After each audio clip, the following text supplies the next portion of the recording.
Assalamualaikum warahmatullahi wabarakatuh. Alhamdulillah rabbil wassalatu wassalamu ala asrofil anbiya'i wal mursalin wa ala alihi wa sahbihi rasulillah ajma'in amma ba'du. Perkenalkan terlebih dahulu, nama saya Mida Hasanah Desi Rahmawati dari Prodi Hukum Ekonomi Syariah, Fakultas Syariah dan Hukum.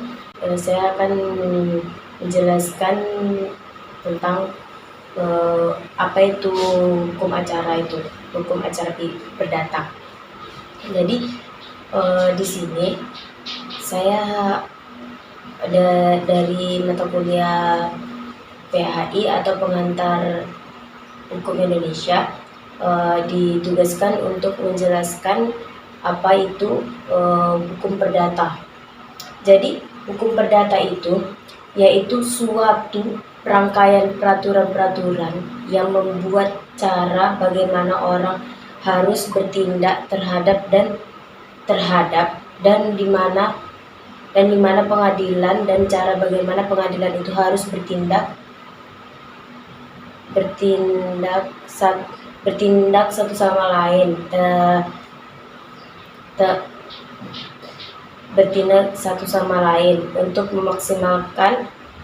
untuk memaksimalkan atau melaksanakan berjalannya peraturan-peraturan hukum perdata itu. Dan di sini maksudnya itu kita harus memaksimalkan suatu peraturan-peraturan hukum yang mana di situ tuh terdapat di ruang lingkup masyarakat, berlaku dalam bermasyarakat itu bagaimana, dan bagaimana kita harus berperilaku terhadap keluarga. Dan di sini ada yang kedua itu sumber-sumber hukum.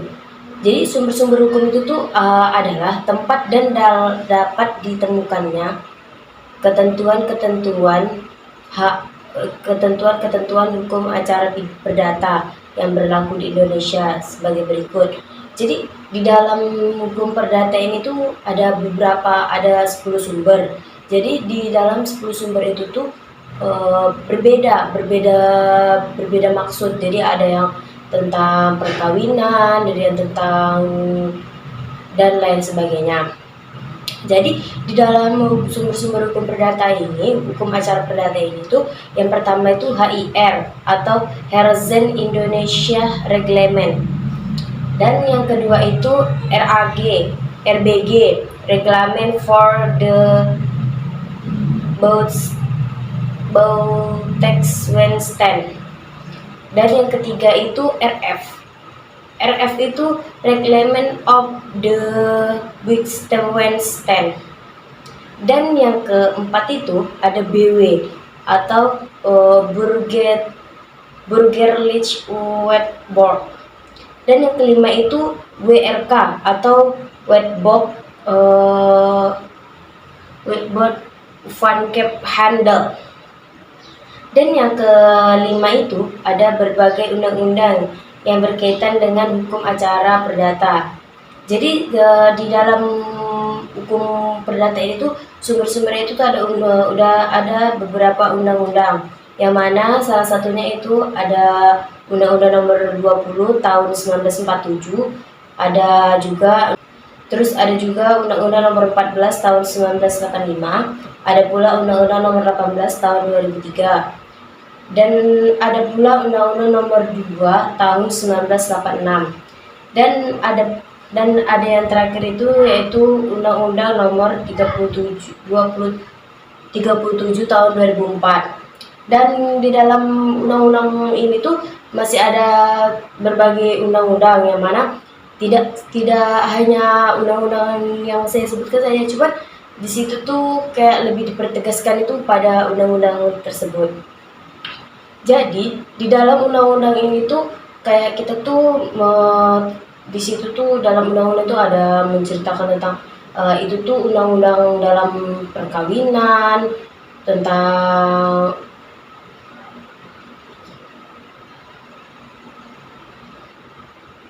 dan lain sebagainya lah. Itu dasar sumber-sumber hukum itu, yaitu kan tadi kan undang-undang. Jadi di dalam undang-undang itu tuh juga ada lain sebagainya.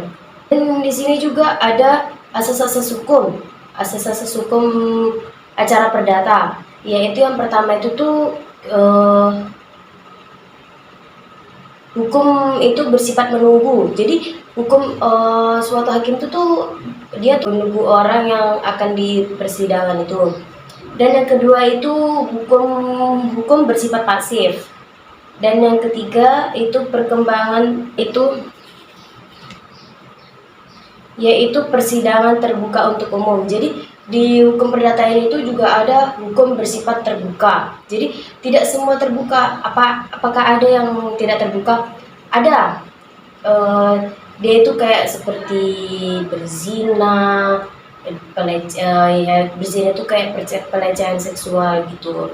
Di dalam pelecehan seksual ini nggak mungkin kan kita harus terbuka gitu kan. Jadi ya harus tertutup karena itu kan suatu aib buat keluarga gitu. Jadi di dalam persidangan maksudnya terbuka ini tuh ya kecuali yang pelecehan seksual itu. Kalau pelecehan seksual itu bisa jadi terbuka, bisa jadi tertutup, tapi lebih keseringan di dalam hukum perdata ini tuh dia tertutup karena itu tuh suatu aib yang tidak mungkin dibuka oleh negara. Dan ada lagi yaitu mendengarkan kedua belah pihak. Jadi satu dari hakim-hakim tersebut itu harus mendengarkan kedua belah pihak.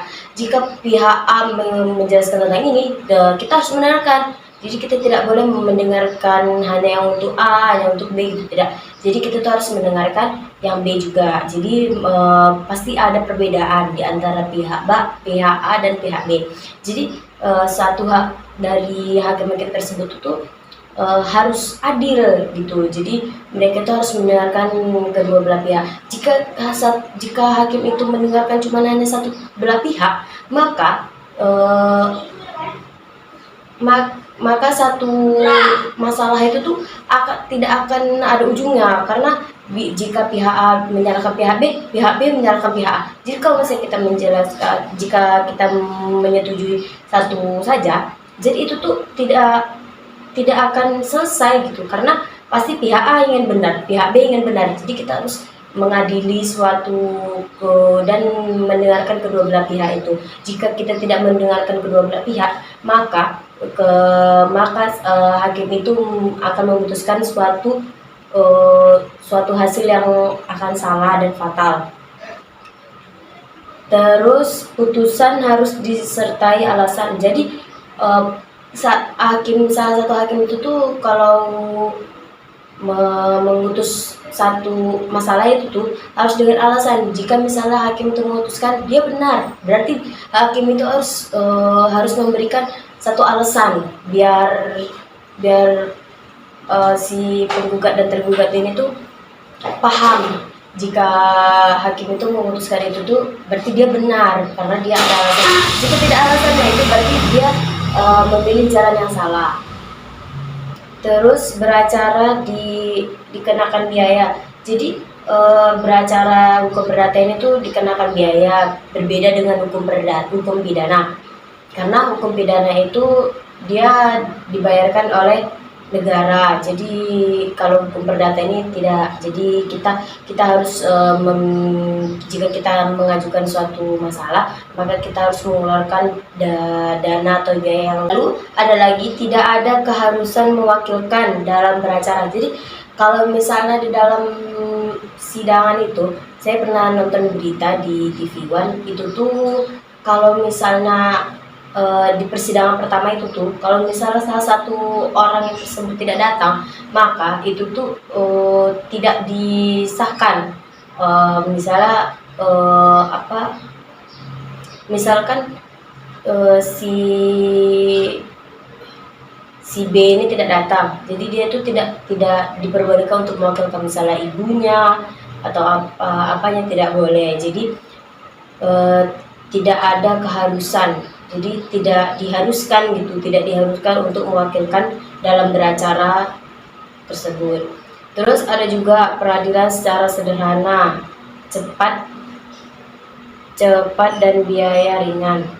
Maksudnya itu tuh peradilan itu secara sederhana, dia itu sederhana tapi dia itu tuh cepat dan memerlukan biaya ringan gitu. Meskipun dia membayar tapi dia biayanya ringan gitu. Apalagi kalau misalnya kita pacaran gitu kan, contohnya kita pacaran terus kita punya perjanjian sama pacar kita, kalau misalnya kita putus berarti semua barang-barang kita itu dikembalikan, atau si cewek atau si cowoknya meminta kerugian kayak gitu, itu bisa diajukan, tapi kan itu kan masalah sepele kan, makanya kan. Dan jarang juga orang kalau pacaran gitu meminta ganti rugi atau membuat perjanjian kayak gitu sebelum pacaran kayak gitu. Terus ada pula contoh jika tergugat meninggal, maka nasabnya lah yang harus menggantikan kerugian semua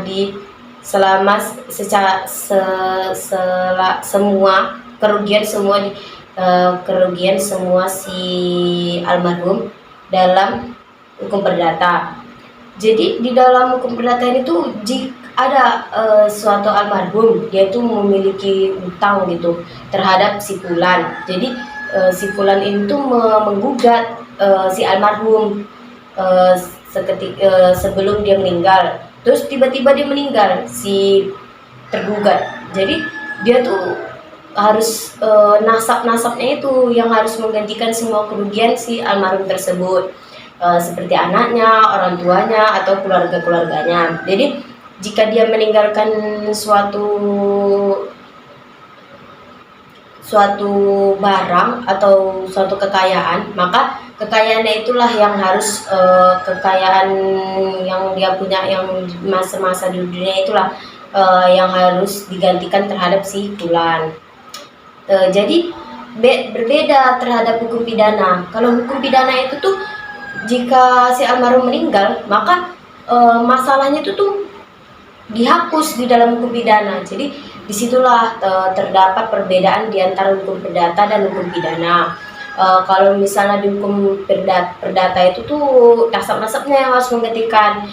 Tapi jika si fulan ini mengajukan itu di hukum pidana, maka si almarhum ini dihapuskan semua permasalahannya atau semua hutang-hutangnya, dan nasab-nasabnya itu tidak harus menyelesaikan masalah si almarhum tersebut. Disitulah perbedaan dalam hukum pidana dan hukum acara perdata. Pula alat-alat buktinya itu, alat-alat bukti di dalam hukum acara perdata itu yaitu surat tertulis. Jadi surat yang harus kita ajukan itu tuh alat-alat bukti yang harus kita ajukan ke pengadilan hukum acara perdata itu, dia tuh harus berupa alat tulis, surat tertulis gitu. Jadi kita harus membawa surat tertulis, terus pengakuan. Jadi harus ada pengakuan kedua belah pihak itu. Terus ada saksi-saksi. Jadi jika kita merasa kerugian, kita harus mempunyai saksi. Batas saksinya itu 2. Jadi kalau misalnya udah ada saksinya itu 2 atau 3, itu maka dia sah untuk mengajukan di acara hukum perdata ini. Terus persangkaan. Jadi kita tuh berprasangka dialah yang salah gitu. Jadi kita juga harus mempunyai persangkaan. Terus yang kelima itu yaitu ada sumpah. Jadi di antara kedua belah pihak itu si tergugat dan penggugat itu harus memiliki sumpah. Jadi jika dia benar, maka dia akan berani untuk bersumpah. Jika dia salah, maka dia tidak akan berani untuk bersumpah. Jadi di dalam hukum acara perdata ini saya simpulkan itu terdapat banyak sekali, kayak misalnya memang kita mengajukan dalam suatu masalah di hukum acara perdata itu kita memang harus mengeluarkan biaya. Cuman kalau misalnya kita merasa kerugian gitu kan, kita habis sudah mengajukan, habis itu duit kita nggak balik kayak gitu, itu tuh kalau di hukum acara perdata ini tuh kita bisa mengajukan kembali uang kita tersebut, uang kita kembali itu oleh si tergugat kayak gitu. Cuman kita sebelum kita mendapatkan uang tersebut kita harus mengeluarkan biaya terlebih dahulu. Jadi setelah kita sudah mendapatkan uang kita kembali, berarti selesai gitu, meskipun kita harus lebih dari awal itu kita harus mengeluarkan uang yang banyak. Jadi inilah yang dapat saya sampaikan. Sekian, terima kasih. Wassalamualaikum warahmatullahi wabarakatuh.